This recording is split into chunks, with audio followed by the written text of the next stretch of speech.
Hello and welcome to Unjustified, where we always cover the truth, the facts, the good, the bad, the ugly, on an unbiased and sometimes very unpopular opinion. If you're not a member of our newest channel, please hit the link in the description box below and join us there as well. Unjustified Crimes, that is where we also cover the breaking crime news, as well as I will do all book reviews and book synopsis there. And let's get right on to the topic of the day.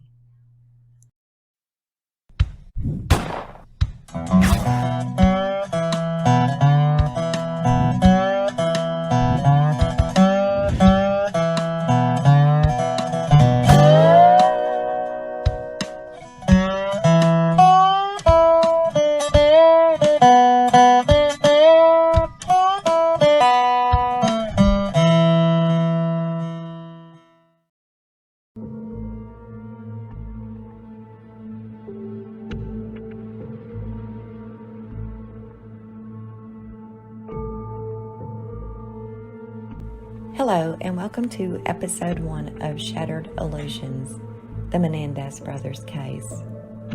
This very, very controversial case is again getting a whole lot of attention.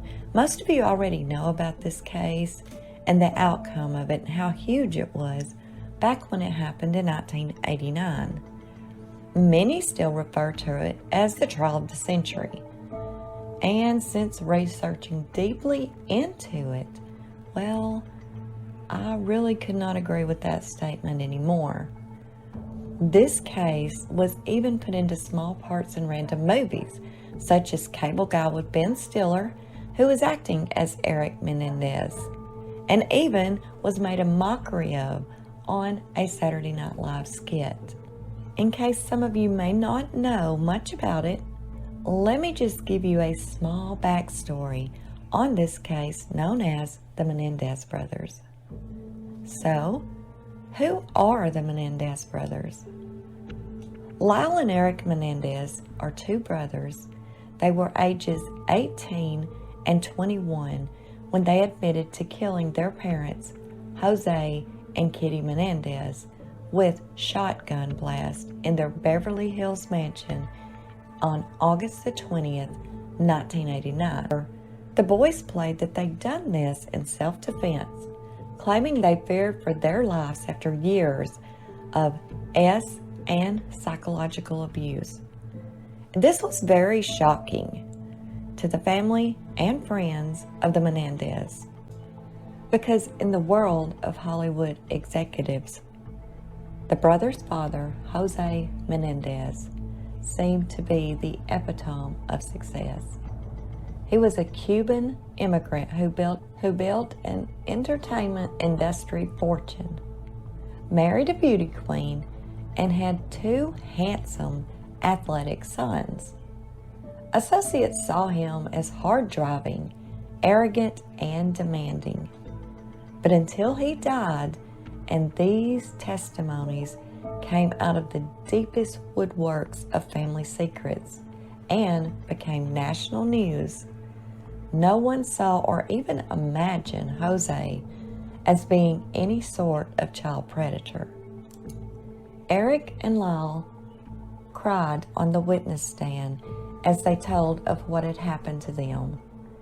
They said that they had been essayed by their father in many ways. Eric said it happened to him for 12 years and only ended with a shotgun blast that killed his father. Lyle's testimony was very detailed and emotional. This case is extremely controversial even today.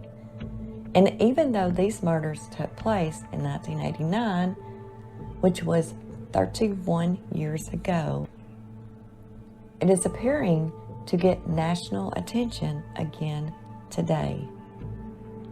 Within the last few months, it has been discovered by the TikTok community and mostly by the Generation Z age group.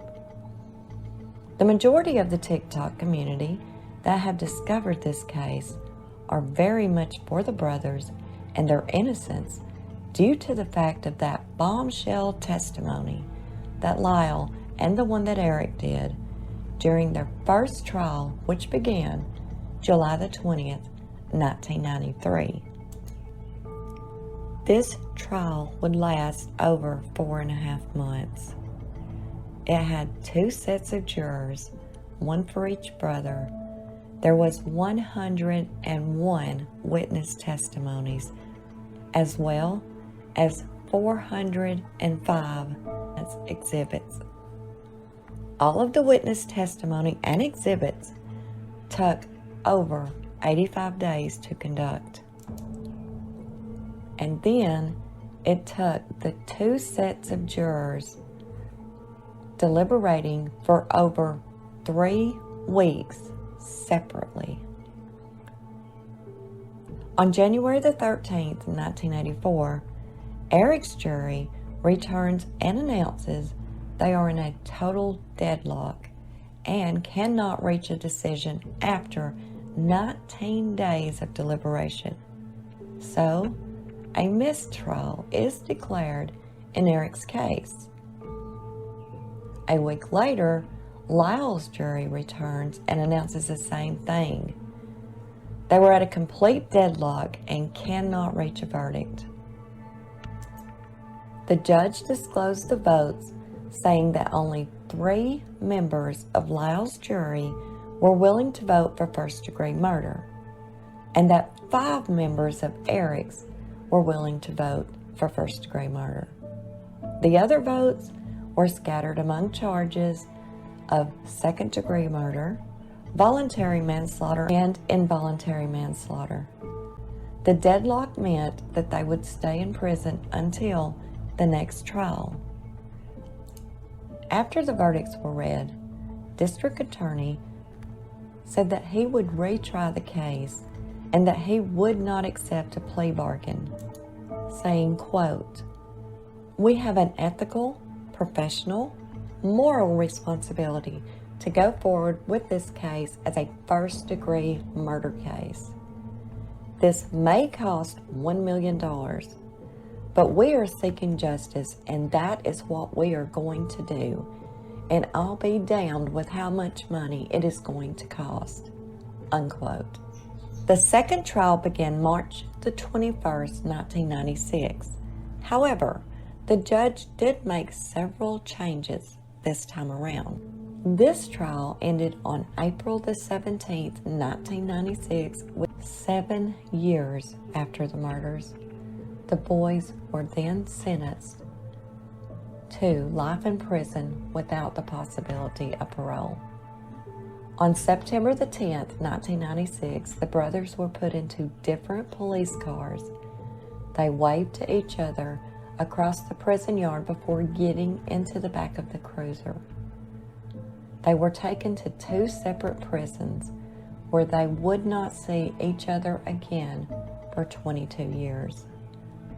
In early April of 2018, Eric was moved and housed at the same prison that his brother Lyle had remained at since 1996 and are still together at this very moment.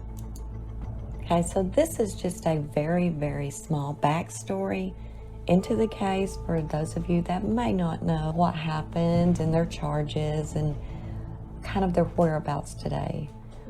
I've actually spent the last 3 weeks deeply looking into reports and interviews, crime scene photos, back history on each person, testimonies, bios.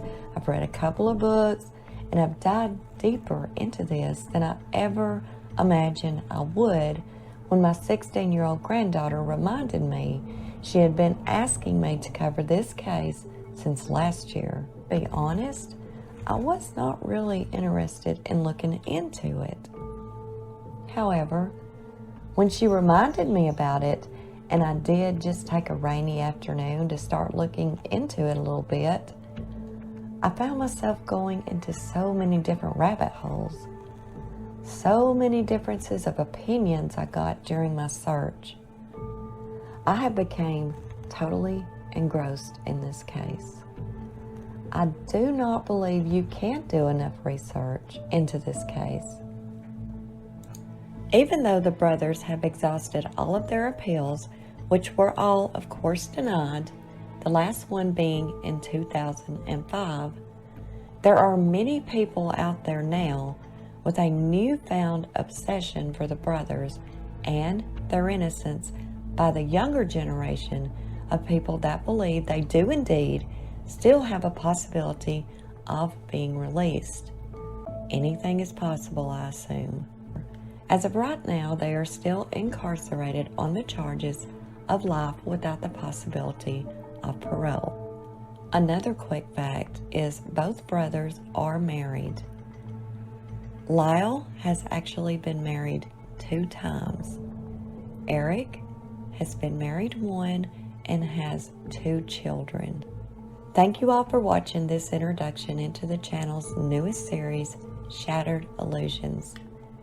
I do hope you find this case and all of the twists, turns, and rabbit holes as interesting as I have. As always, please give this video a like if you feel so inclined and share it out to your true crime groups so that any others that have an interest in this case can also join us in this journey. Thank you so much for your support, and until next time, this is Unjustified.